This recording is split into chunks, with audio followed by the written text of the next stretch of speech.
Olá pessoal, tá começando o Literato. Aqui você encontra as melhores dicas de leitura e conhece as histórias de grandes escritores. Na entrevista com o autor de hoje, André Cordeiro conversou com a escritora paraibana Bianca Rufino. A literatura me chega muito forte pelo meu pai, que ele é escritor, Helder Moura, e muito me trouxe, porque lá em casa era um costume de ter livro em todos os lugares, a gente, né? Eu tive essa alimentação farta. E no quadro Eu Sou, Ângela Bezerra é a nossa convidada. Com 11 anos eu saí da minha escola rural e fui ser interna no colégio de freira. Uma realidade completamente diferente e que foi muito hostil para mim, muito ruim. Tem ainda os quadros É Pra Ler, Café com Poesia e Tá na Lista. O Literato tá começando agora. A gente começa com a entrevista com o autor. Bianca Rufino contou um pouco sobre a relação com a literatura e muito mais. E aí, minha gente, está começando o quadro Entrevista com o Autor. Hoje com a autora Bianca Rufino. Bem-vinda, Bianca. Muito obrigada por estar aqui, obrigada pelo convite. E é isso, vamos embora. Tem coisa para ser falada. E aí, a literatura, onde é que a poesia te encontra? Como é que tem esse primeiro contato? A literatura me chega muito forte pelo meu pai, que ele é escritor, Helder Moura, e muito me trouxe, porque lá em casa era um costume de ter livro em todos os lugares, a gente, né?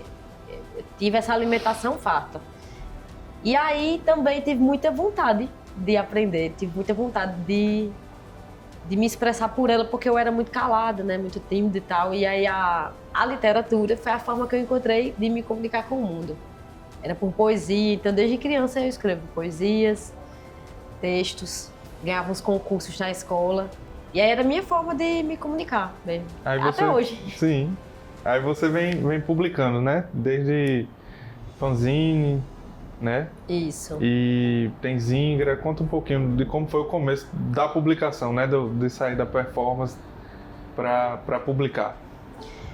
Pronto, então. Os fanzines foi a forma que eu encontrei fácil. Como eu circulava muito, então eu precisava de um material que fosse fácil de distribuir e que fosse fácil de chegar nas pessoas e rápido. Se esgotasse em algum lugar, era só eu fazer mais. Então, assim, ele tinha essa praticidade. Como eu estava nesse percurso, tinha voltado da Colômbia, estava viajando pelos sertões, passei um bom tempo fazendo isso, uns 2 anos.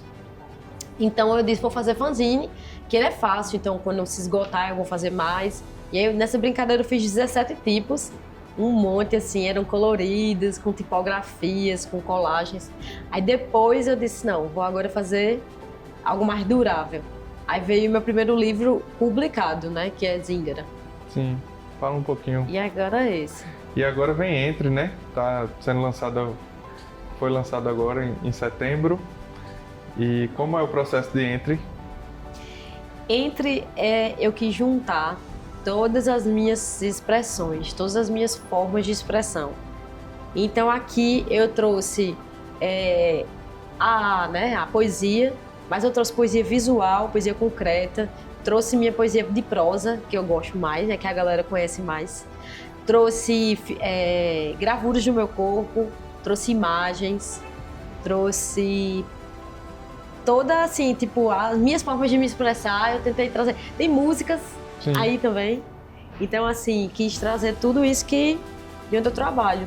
Aí eu tô fazendo de forma independente, né? Eu criei uma editora, um selo de autopublicação, chamado Selo Giral, que é de onde eu fui fazendo. Eu disse, não, vou montar esse livro, vou deixar ele com a minha cara, do meu jeito. Aí o Entre é isso. Onde é que a gente encontra? Pode encontrar comigo e também tá em todas as livrarias da cidade. E aí, com esse lançamento de Entre, também para circular, assim como o processo de show que você tem, né? De sair nas cidades circulando, vai levar Entre também com show? Com toda certeza, com toda certeza.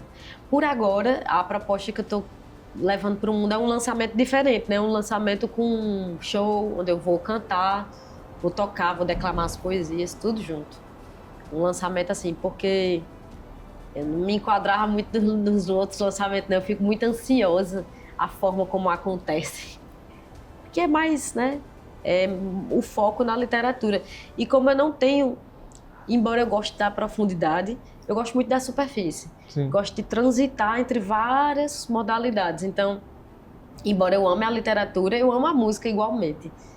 Então, para mim, não faz sentido um lançamento que não tenha eu tocando e, de repente, performance, e, de repente, dança, e, de repente, várias linguagens se misturando ali de por igual.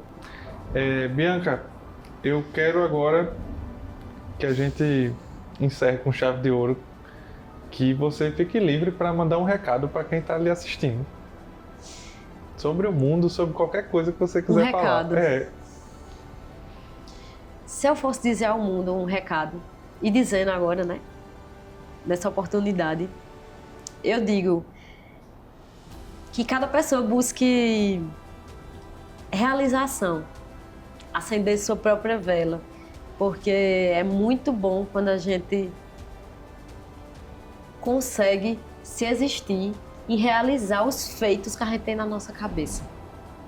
Então, eu diria isso. O fogo da realização. Se realizem, sejam, como diria a poeta Cláudia Sampaio, ela diria, sejam fogos que ardem. Então, acendamos as nossas fogueiras. Estou acendendo essa por aqui. Acendam as suas, as vossas. Obrigada pela participação, Bianca. Agora vamos para o primeiro intervalo. Até já!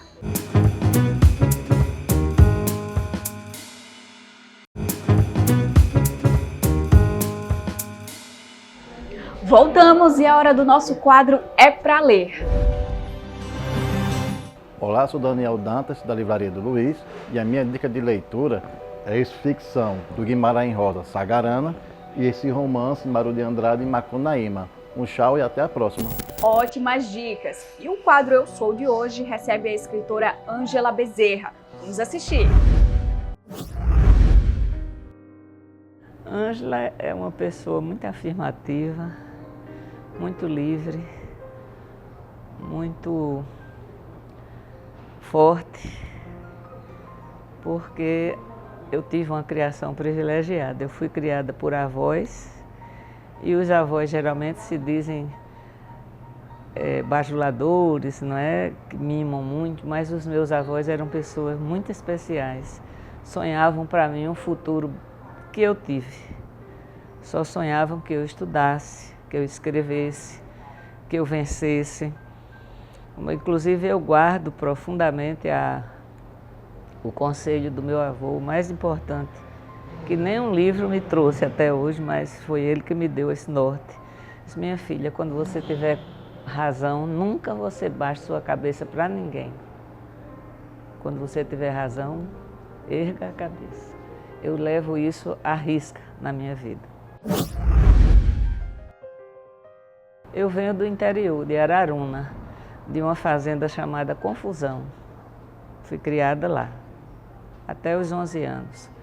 Com 11 anos eu saí da minha escola rural e fui ser interna no colégio de freira. Uma realidade completamente diferente e que foi muito hostil para mim, muito ruim. O mundo literário chegou a mim desde criança, porque a minha avó me incentivava para isso, e minha mãe também, meus tios. Naquela época existia uma revista de muito prestígio chamada O Cruzeiro. E na última página de O Cruzeiro escrevia Raquel de Queiroz, as crônicas dela, chamava-se Última Página. Então minha avó dizia para mim, você vai ser como Raquel de Queiroz, uma escritora. Foi ela quem sonhou essa história para mim, a minha avó, que era uma pessoa muito inteligente, filha de uma família muito grande, ela era a primeira filha, mulher, e não teve o gosto de estudar. Eu digo que ela era a mais inteligente de todos os irmãos, dos meus tios avós, de todos. Mas como ela era a mais velha e era mulher, não foi para a faculdade. Meus tios foram todos para a Bahia e outros para Recife. Os que fizeram direito foi em Recife, os que fizeram área de saúde foi em Salvador. E ela, eu acho que ela se realizou através de mim. Eu fiz primeiro direito. E no começo da minha vida, eu achava que queria ser juíza. Era muito jovem e eu achava isso. Fiz direito, nunca me arrependi, porque a faculdade de direito foi uma escola maravilhosa para mim, escola de vida. A minha vida é antes e depois da faculdade, porque na faculdade eu passei a participar de esporte, de política, e fiquei uma pessoa muito mais integrada. Perdi mais a timidez de menina do mato. Então, a faculdade de Direito para mim é inesquecível. Mas assim que eu me formei, eu vi que a minha vocação era o magistério. Eu já ensinava, eu comecei a ensinar quando entrei na faculdade. Um dia o professor Afonso Pereira me chamou e disse para mim, olha, você vai me substituir lá no Colégio Solon de Lucena, você vai ensinar latim. E eu quase desmaio. Professor, eu não posso substituir o senhor.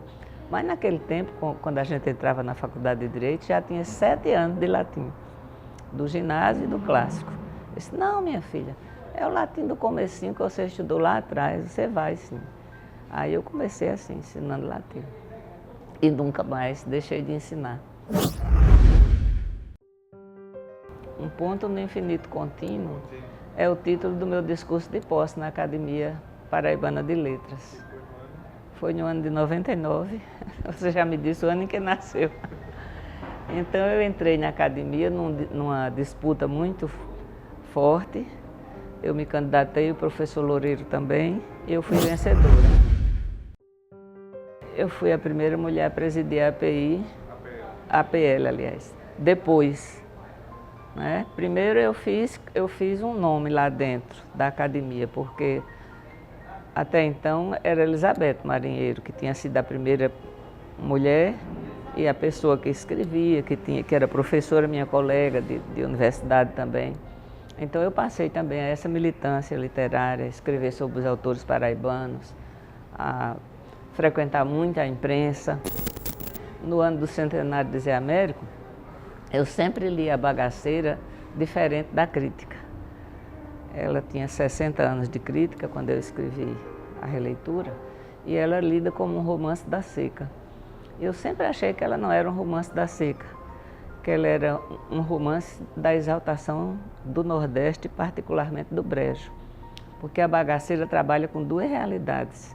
A realidade que é conhecida por todo mundo, superficialmente, do Nordeste seco, que não dá nada, que tinha até uma teoria de que devia ser deixado de lado porque era improdutivo. E o Nordeste úmido, fértil, verde, que é o Brejo, a região onde eu nasci e me criei. Então o Zé Américo faz um paralelo e um confronto entre essas duas realidades, para mostrar que a miséria que existe no Nordeste não é da seca, é da estrutura social medieval, que explora o homem e que não dá a ele o direito de crescer. Então ele tem uma frase que é muito forte no prefácio dele: há uma miséria maior do que morrer de fome no deserto, que o deserto é a seca, o sertão, é não ter o que comer na terra de Canaã. A terra de Canaã é o Brejo, a terra prometida. Então eu faço a minha leitura, é isso. Eu dou a Bagaceira um novo olhar.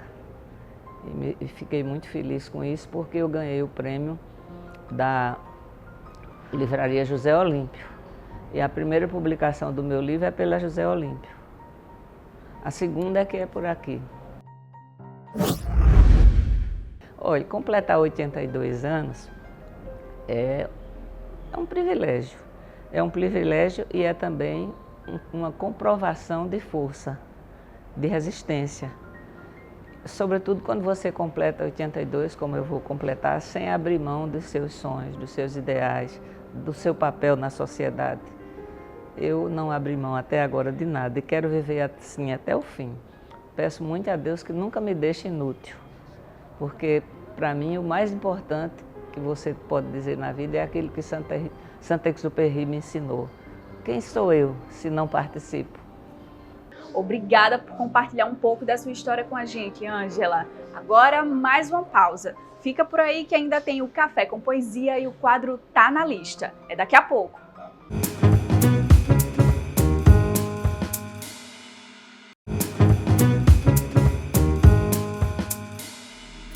Voltamos e com o nosso quadro Café com Poesia.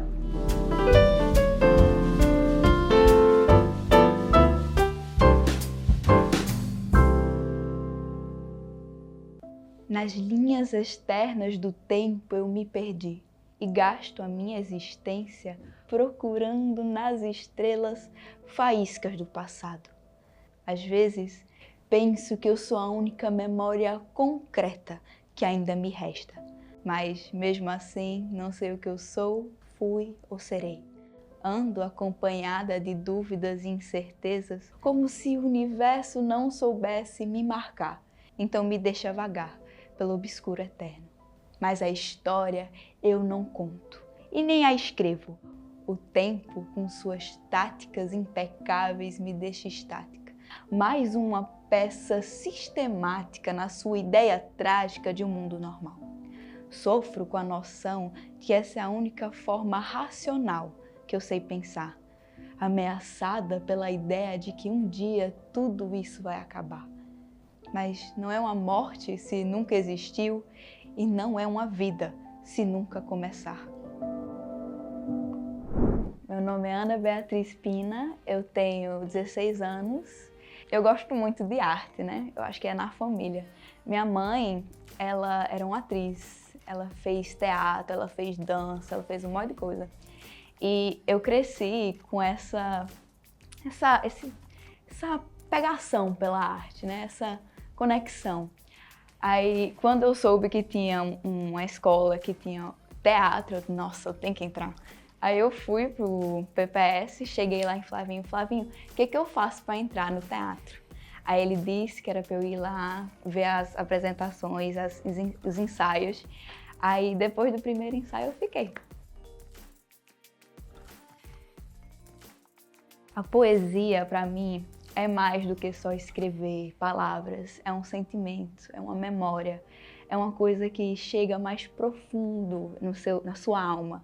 É uma coisa incrível, você consegue se expressar, consegue falar, sem ter que se explicar de uma forma que é surreal e é incrível. Esse texto foi um dos primeiros textos que eu fiz e eu disse, nossa, tô com uma vontade de escrever, mas eu não sei muito bem escrever, eu não sei falar, eu não sei. Aí eu fiquei, nossa, eu preciso botar isso pra fora. Aí eu comecei a fazer rascunho, depois outro rascunho, depois de novo. E quando chegou a oportunidade de ter o Café com Poesia, nossa, só tá na metade do texto, eu não terminei nada, meu Deus do céu, o que eu vou fazer? Aí eu botei meu fone, fiquei escutando música e fiz lá, E eu fiz muito texto, muitas coisas que nunca encaixou direitinho. Mas quando chegou nesse, encaixou perfeitamente. Não sei se tem uma pessoa específica, mas existe uma pessoa aí que precisa saber que é importante tentar e é importante continuar. É difícil, a vida é difícil, mas você tem coragem, você tem força, você tem tudo o que precisa para criar algo lindo, algo maravilhoso. Eu quero muito, muito continuar fazendo arte, continuar escrevendo, pintando, desenhando o que for. Quero continuar nesse meio, quero continuar nesse estágio de felicidade, de poesia, de arte. Eu acho que eu vou continuar por esse caminho. Emocionante, né? Agora vamos para a última pausa. O Literato volta já.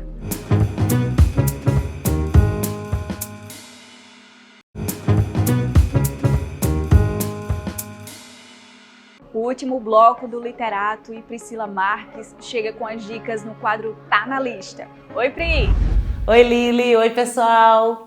O Tá na Lista de hoje tá cheio de dicas de leitura emocionantes e poderosas. Começamos com a sugestão de leitura do jornalista Adam Cavalcante.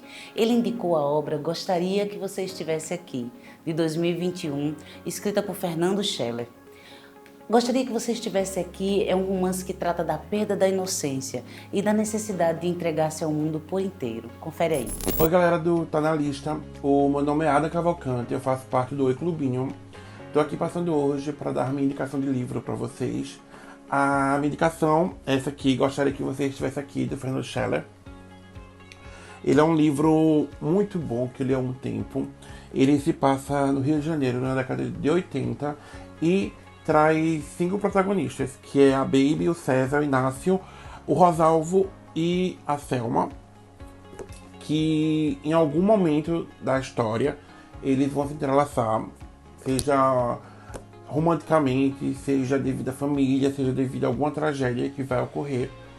O livro ele toca em temas muito interessantes, principalmente na década de 80, como a epidemia da AIDS e vingança. Ele trata também de muita música sobre questões sociais relevantes também, relacionado a como era formado o meio social. Então, ele traz essa abordagem muito direta e clara, sabe? Não tem muito rodeio. Então, eu acho que todo mundo deveria ler esse livro aqui. Ele é um sabor. Gostaria que você tivesse aqui, essa minha edição é da TAG. Mas assim, você já pode encontrar eles para vender nessas livrarias. Então, eu super recomendo, principalmente por se tratar de uma época onde a gente tem toda essa diversidade de informação que a gente tem hoje. Então é interessante ver como o Fernando abordou isso no livro dele. E essa é a minha dica. Então, galera, muito obrigado. E quando o tema é a vida de mulheres notáveis, as biografias são o meu gênero preferido. Eu adoro conhecer as histórias reais e inspiradoras de mulheres que mudaram suas próprias vidas e a de pessoas no mundo inteiro. Portanto, a minha dica de leitura é Eu Sou Malala, escrito por ela, Malala Yousafzai, em parceria com a jornalista Cristina Lamb. Em Eu Sou Malala, a jovem descreve seu cotidiano no Vale do Swat, uma linda região no norte do Paquistão, que é dominada pelo Talibã. Filha de um professor, Malala recusou-se a permanecer em silêncio e lutou pelo seu direito à educação. Infelizmente, em 2012, a menina foi atingida na cabeça por um tiro a queima-roupa quando voltava da escola. Ficou em estado grave e quase não sobreviveu. Eu Sou Malala é uma história de muitas famílias exiladas em seu próprio país pelo terrorismo global.